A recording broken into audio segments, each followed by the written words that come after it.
Good morning, everybody. This is Cassie Stumo. I am the Senior Digital Marketing Specialist here at EAC. Thanks for joining us today. We will start off with an intro of EAC, and then our Technical Account Manager, Kurt Peterson, will show everyone easier ways to find things within Windchill, whether you're a frequent or infrequent user. Everyone gets a recording of the session pending any technical difficulties. And then there will be a short survey that appears once the webinar is over. So just hang tight once we're done, and then just drop your questions in the queue along the way, and we will answer those after the presentation. So first off, I will tell you a little bit about who we are if you don't already know. At EAC, our mission is to transform the way companies design, manufacture, connect to, and service their products. We've been partnered with PTC for over 20 years with experts in 22 areas of product development. We're located all over the US, and our headquarters is in Minneapolis, Minnesota. We have a wide range of product development solutions, including CAD software, technical publication software, PLM software, and more. We also have a full team of engineers that can help you with your projects. We offer PTC certified training courses for continuous learning for those of you who want to be certified in Windchill, Creo, or Arbortext. We also offer assessments to jumpstart initiatives around digital transformation and connecting all things in your company. We also offer our customers Formlabs desktop SLA printers, including the Form 3 for engineering parts and prototypes, the Form 3B for biocompatible dental and medical materials, and then the Form 3L for larger SLA prints. So ultimately, we want you to remember that EAC can help your organization become successful, and we try to differentiate ourselves from other software resellers with the experts that we have in all areas of product development. So before I hand things over to Kurt, I'm just going to put up a quick poll question for everybody that's on. And the question is, are you currently using ThingWorx Navigate with Windchill? You've got limited options for answers, but it's a pretty straightforward question. So yes, no, you're just using Windchill. What the heck is ThingWorx Navigate? Or you're just not sure. We'll give everyone just a minute more. And then we'll pull up the results in the audience, and you can see what everybody else has said as well. All right, I'm going to go ahead and close the poll now and share the results. Okay, it looks like a lot of you are just using Windchill, or you just don't know what ThingWorx Navigate is. So Kurt will go over a little bit about ThingWorx Navigate and what it is and why it might be helpful to have. So go ahead, Kurt. Awesome, Cassie. Thanks very much. So good morning, everybody. My name is Kurt Peterson. I'm the Technical Account Manager for EAC. I focus on IoT products as well as augmented reality, of which this falls under. So want to give a quick shout out to a couple of people I recognize. Bob Parado, good to see you. It's been a while. And then also Brenda Fry from Iowa. It's good to see both of you on. So what we're talking about today is PTC Navigate and how that can help you access Windchill data. So where I really want to start is kind of talking about manufacturing as it sits today, right? So we live and work in a world and environment, although it's a little crazy right now, that is much more complicated, even without, plagues, is much more complicated than it's ever been before, right? Our products are getting more complicated. Our customers are demanding more. There's a lot more complexity that goes into any standard engineering design process than really has ever existed before. PTC talks about the digital thread. I, being an engineer, like a little bit more robust products around there. So I talk about the information chain, right? So in the information chain, the engineer is kind of forefront of that process, right? So he's got all of his engineering data sitting over there on the left, right? You've got your CAD models, you've got documentation, you've got maybe multiple different shared drives, you've got a bunch of different stuff, and you have to disseminate that information to a wide team, right? We're not just dealing with an information chain that's running from point A to point B. Engineering is really responsible for taking that information and disseminating it out to multiple people, right? To purchasing, to quality, to maybe multiple vendors or multiple customers, right? All of this information needs to be passed around, and that can get complex, that can get hard to manage, that can get very tedious and painful at times. So when the information chain is broken because of all those things, we obviously suffer, right? Engineering suffers, manufacturing suffers. There's a lot of negative drawbacks that can happen if you're not having a smooth process to get the information to the right people at the right time. So that's where, in that light, that's where we're going to look to use ThingWorx Navigate as a solution for getting your Windchill stored engineering data out to the right people at the right time. So some of you may know, ThingWorx is a tool for connecting different enterprise data sources, right? We can use it in the IoT space for connecting to machine assets, but we can also use it on an enterprise engineering data source side to connect Windchill information to multiple players. So some of the out-of-the-box use cases for Navigate is things like view drawings. So if you're a technician on the shop floor and you want to directly reference some drawings, there's a little quick search box. I'm going to use Navigate to get at the Windchill information. You can view documents. You can even do things like take a look at bill of some materials and spin CAD models around. Do all of these things kind of within Navigate. It's pretty useful. EAC has taken a look at the out-of-the-box Navigate apps and decided that, these are great and customers like them, but what else can we do, right? So we've got this tool. What else can we make it? How else can we make it function? What else can we make it? How can we make it useful for our customers, right? So how do we better use the tool? How do we simplify it so that there's less clicks that you have to go through to get the information?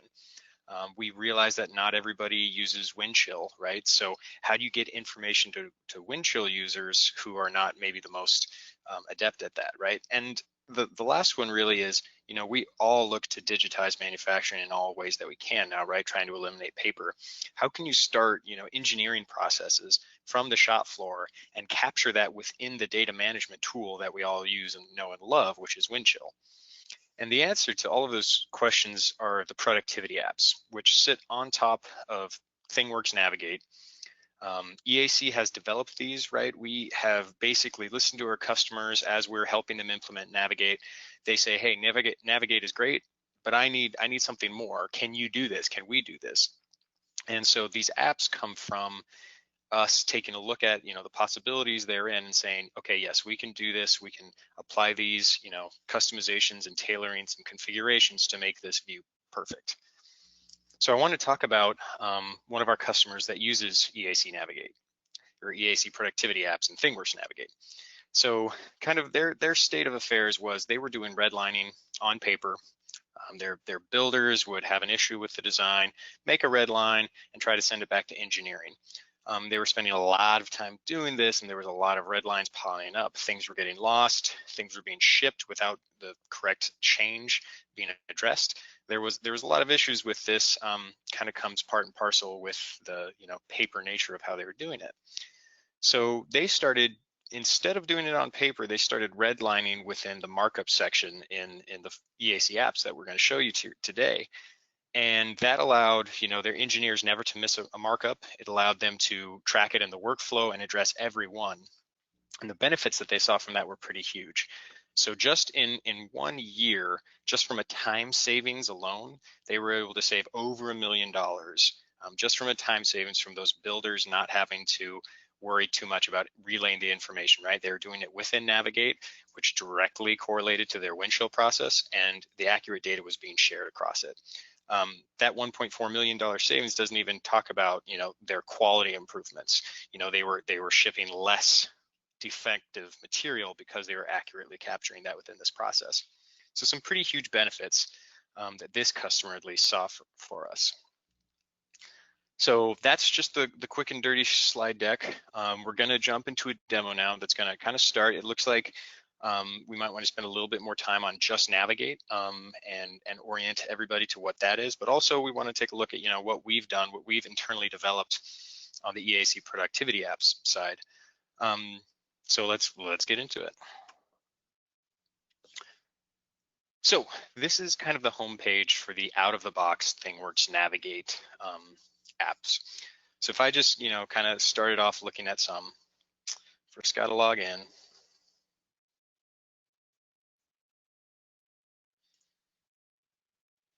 Or do a refresh if we're all being lazy about it.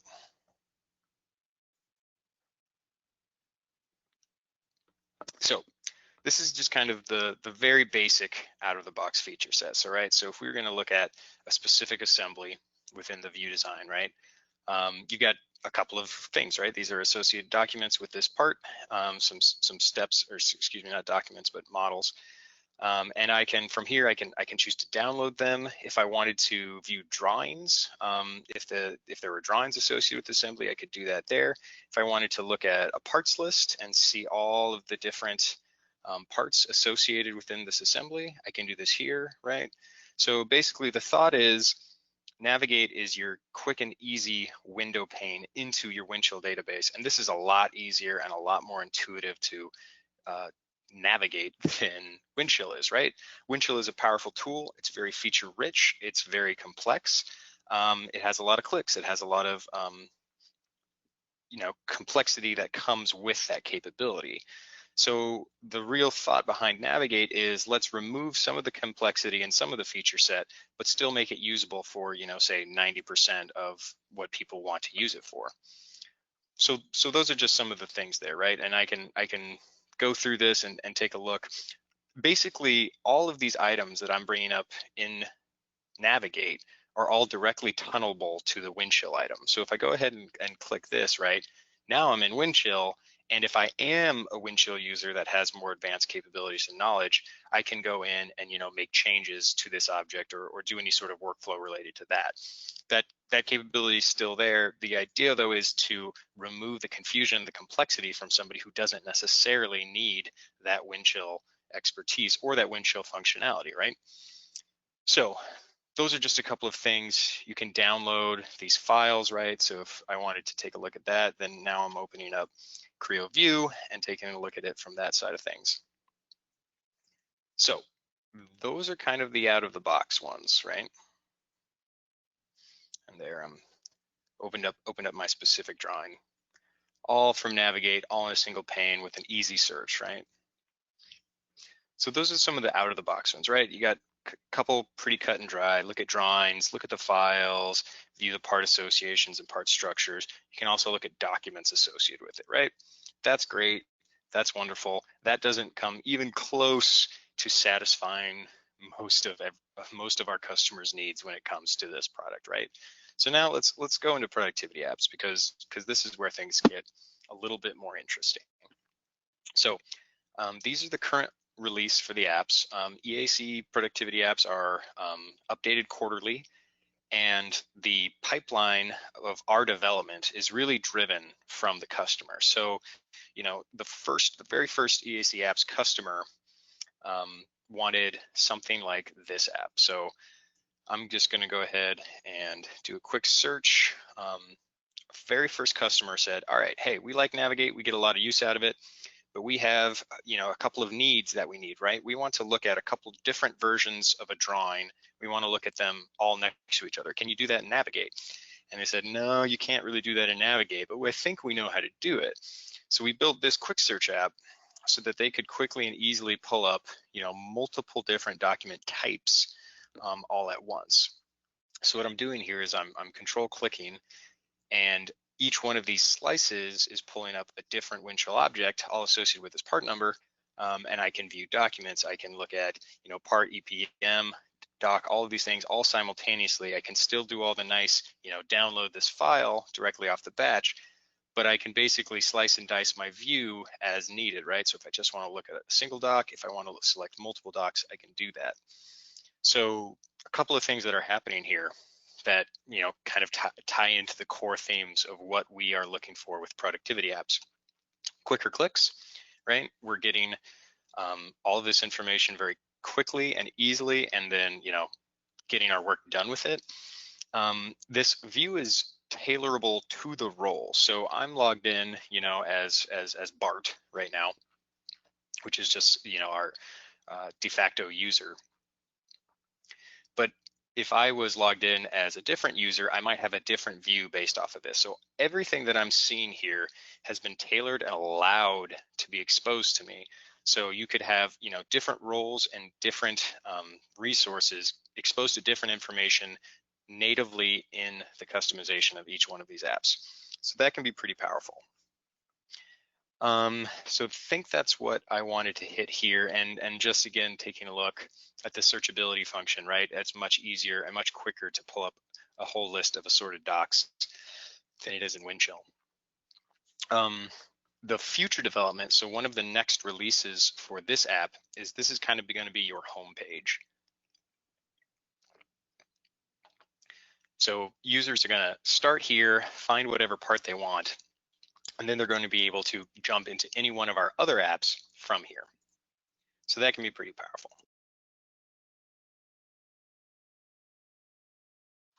Moving right along, I want to take a look at BoM Reports. So if we go ahead and we look for some BoM that we've cooked up for this, you're going to notice, again, a couple of things that are a little bit different than Windchill out of the box. So I'm going to, you know, pick this relatively simple bill of materials, and, you know, 6 parts, not a whole lot to look at. But the point I want to make with this is, if you had a bill of materials with hundreds of parts and you wanted to see which of them were in work, which of them were released, and which one of them canceled, how easy is that to do in Windchill today, right? How easy is it compared to clicking on this pie chart and being able to see which parts are in which state? Excuse me. So not only that, so I've got this graphical quick filter thing, right? I can not only do it by state, but I can do it by really any field that you could desire. So if I had a bunch of materials that I wanted to look at what costs they were at, right? Or if I wanted to filter by, say, what vendor these parts in this bill of material came from, I could format these fields, tailor them, and then get my exact view for what I needed. The other cool thing here is if I look at all of my in-work process, I can see that this is communicated with the cost center in Windchill and tells me that of my total cost is 100, right? The selected parts in work are $64. So in that way, you can do some real quick slice and dice. How are we doing? You know, do we need to make some decisions based off of this material? And that can be very quick and very powerful. And again, none of this is in Windchill. I can get into Windchill if I wanted to double click on that part and look at the specific item, can do that, but I don't need to be in Windchill for any of that. So that's pretty powerful.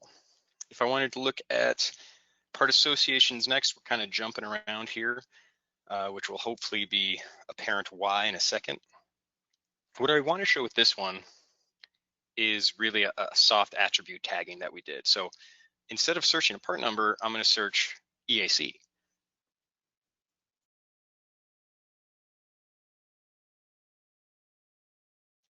Now, EAC is a soft attribute within these same assemblies that allow me to pull up multiple drawings, again, tailorable views based off of that look.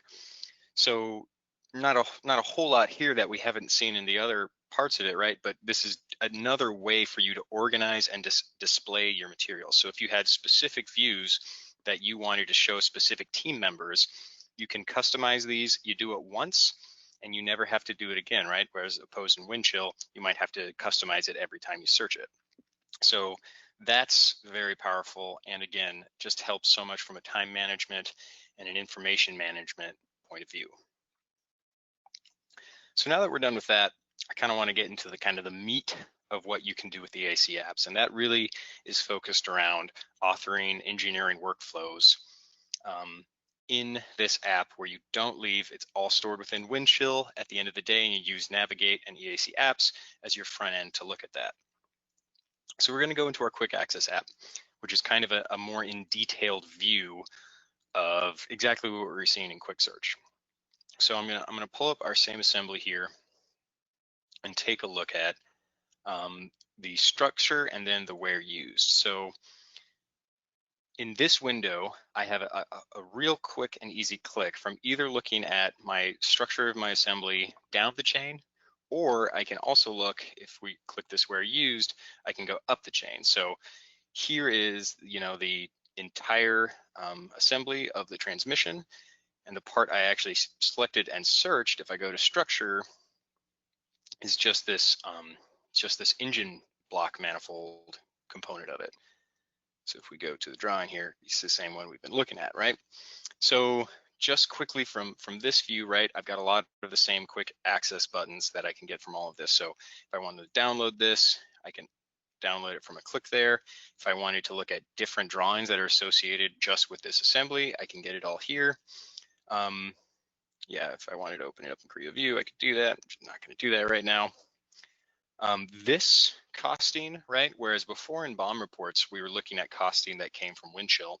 This costing can actually come from a ERP system. So if you were using, say, like JD Edwards or some other ERP, we can create the ability to look into the current costing of each one of the components and pull that into this view. We're doing it from the ERP on this side because we're just looking at a single assembly. If we did it in a BoM report and we pulled costing for all of the thousands, right, in a BoM, it might take a long time. But we have the ability to fulfill either one, right? Either cost within Windchill or cost within ERP, which might change. If we dial in to take a look, right, we can get more detailed look at our components within this assembly. And the nice part about this side too is that we can check out all of the related engineering processes that are associated with this.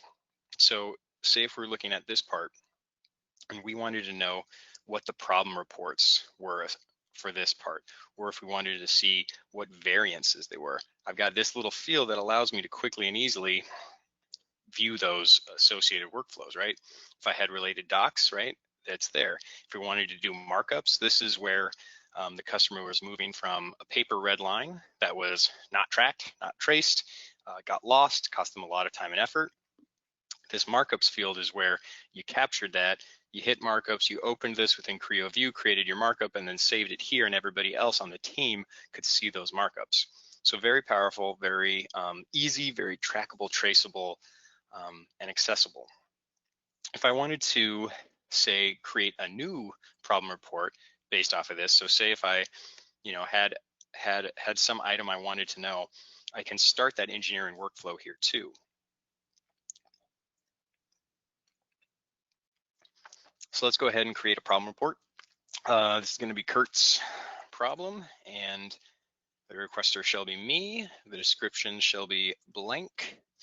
And again, all of these fields that I'm showing here are tailorable to your process. So if you have a specific categorization for how you want to see these items, we can accommodate that with our tailoring options.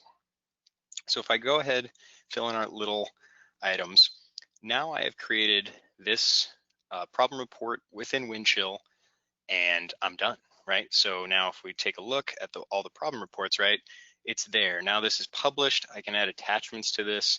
It's ready to go. So where does that get interesting in an organization? Well, so say if I'm an operator, I just created a problem report within this quick access. What if I'm, say, the engineering manager or the project manager, and I want to start looking at the progress of a bill of materials that's going? I would probably do that in task management. So task manager is, again, a single pane into all of these tasks that are assigned to my user login. So within this, I've got, again, quick and easy visibility into slicing, right? So if I wanted to look at my potential versus my accepted, all I've got to do is a click on the pie chart and the filtering is done here. I've got a lot more filter options here if I additionally wanted to search for other attributes, right? Date, time, what have you. All of these things are, again, configurable and accessible. So we've got a ton of options for doing this. I think we find that the pie chart is really the most kind of natural. And again, these fields here, status and role, are configurable and tailorable to your type of and your work process flow. So if you have a specific field you want to see here that would slice and dice your pie differently, all that takes is a little bit of tailoring that we'll go into at the end of it, and you've got your option right there. So if I wanted to take a look at all the variance author items, right, obviously that they're looking at variance, I can do that quickly and easily. So if we go ahead and select the problem report that I just started, I can see that these fields kind of happen into being, right? So if there's nothing selected, if I just, let's go ahead and reset. So all of these fields populate once I do it. But now this empty space here, you can fill with your own custom matchup, and that works very well. So from here, I can see the affected parts. And if there were multiple affected parts, I could go into this task view details and actually take a look at what they looked like. So if I go back to mine and I'm going to hit accept, which takes it out of potential and into it, and then say I do the work, I take a look at it and I'm going to complete it. Go to refresh my view and it is out of my flow. So that took, 3 clicks, whereas opposed to a normal Windchill process would take much, much, much more, right? Even the view to see all of these things, right? If I was a manager type, right, and I wanted to filter by all of the tasks assigned to all the people on my team, that would be very tedious and very time consuming. Here, you can set up your views to monitor your team's progress towards goal easily, simply, and then you can have your quick graphical slices to get there immediately. So a lot of power behind this. I think this is really where it starts making sense because of the flexibility, because of the tailorability, because of the power that it has. So I guess another thing to comment here is that these empty spaces, these hooks allow us to, we could pull in ERP data, we could pull in custom mashups that you build specially just for yourself. There's a lot of flexibility to it. And then the last one I kind of wanted to show here is we've got the last 4 apps are very similar, but they're more focused around those problems. So say if you had a user who only cared about problem reports or only cared about change requests, they would use these apps as opposed to go into task management. And you'll see, that's very similar to what we've seen in the past here. So again, we've got the graphical element where we can slice and dice and select our bill of materials by a number of fillable fields, right? Whether it be a category, priority, whatever it is. Now I want to draw your attention, if I selected a specific problem report, this field doesn't do anything here. This is kind of notating it out of the box. This custom mashup spot is empty. What does it look like if the custom mashup spot is full? Nope, can't go to the same one, Kurt. If I go into this app where the custom mashup is enabled and I select a part, it pulls up some additional information. Now this field, where it was blank in the previous one, this is filled in as a custom mashup, and this can really be where you play and add your process to this field. So this is utilizing ThingWorx ability to be a flexible mashup builder to give you the view or the information that you need. So in this case, it's only looking at affected objects and maybe some name description, some of this, but this could be anything that you find useful. So that's really kind of the core feature and nice bit about that, right? Other things to note here, right? You've still got searchable functions, you still got plenty of filtering objects, right, to help you find exactly your views. So that's kind of it for the apps. The last thing that I want to go into more detail on is you see all of these little pencil icons, either above the entire app field or taking a look at each individual app. So these are the tailoring fields. So when I've been saying, hey, create, a specialized role, or if you designate your fields the way that you want to see it, this is where you do that. So as I've got administrative rights to get in here to do this, but this is where I can basically go in and pick my own adventure for how I want this app to look.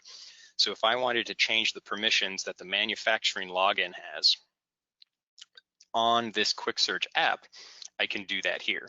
So if I wanted them to just see documents, or if I wanted purchasing to just see documents, right, and not actually get into parts or EPDM, all of that is possible here. So if I wanted to change the fields of what the drop-down options were, I can do that here. If I wanted to change the graphical slice and dice element, we can do that here. And then I can go to the app, look at my changes, decide that I like it, and go on, right? So that's very powerful. You also have control over your customization of the entire EAC Apps portfolio.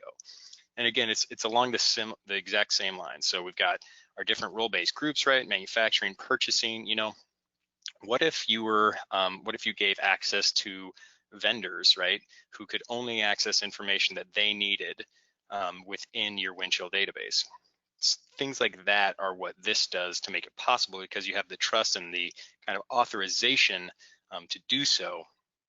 Makes it simple, makes it easy, gets the information to the right people. Hey, Kurt, we've got a question that came in. Sure. Do you have to have the latest version of Windchill to be able to have Navigate or the EAC apps? You do not need the latest version of Windchill. In terms of compatibility matrices, it's gonna depend on the details. So I would encourage whoever had that question to reach out. You definitely don't need it, but it will depend what version of Windchill you have in order to determine what version of Navigate and EAC apps you'll need. Okay, and then we've got one more question here too. This person says, we have around 30 engineers that use Windchill. If we wanted these apps, would we have to pay per user, or is there just one overall price for the apps?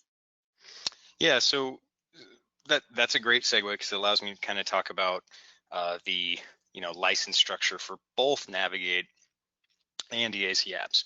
It's kind of important to note that Navigate is one license, right, from PTC, and then EAC apps is another license, right, because this is our IP and development, and we spent time and money on this, and so two different licenses to talk about. It is done by the bundled user. So EAC apps is sold in bundles of 25 users. Pardon me. And Navigate is sold by the user. There's a couple of different things, right? Because there's a couple of different licenses that you need to look at. Basically, for EAC apps and for Navigate, the user is defined by login. So you could have, say, one manufacturing login that you could use concurrently, and you would need the licenses to support that. So if they want all 30 users to be able to access these apps all at the same time, they will need 30 licenses to support that. But what we're seeing is that Navigate licenses are much cheaper than Windchill licenses, say. So it's actually very cost effective to start using EAC apps and Navigate as opposed to using pure Windchill.